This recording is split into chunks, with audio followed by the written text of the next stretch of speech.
তোমরা সবাই কেমন আছো? আমি ভালো আছি। তোমাদের সবাইকে শুভ রথযাত্রা। বলো শুভেচ্ছা অনেক। তোমরা খুব ভালো থাকো, সুস্থ থাকো।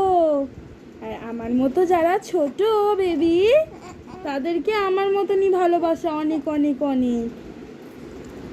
দেখো আমি রথযাত্রা উপলক্ষে নতুন জামা পরেছি। আমি কিন্তু দিদুনের সাথে রথও টেনেছি। তোমরা সবাই কেমন আছো বলো?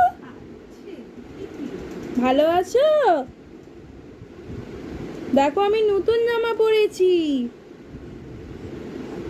বলো দাদু দিদা বোন ভাই দাদা সবাইকে অনেক ভালোবাসা। রথযাত্রা সবাই খুব ভালোভাবে কাটাবে। আজকে আমি যাই, কালকে আবার দেখা হচ্ছে।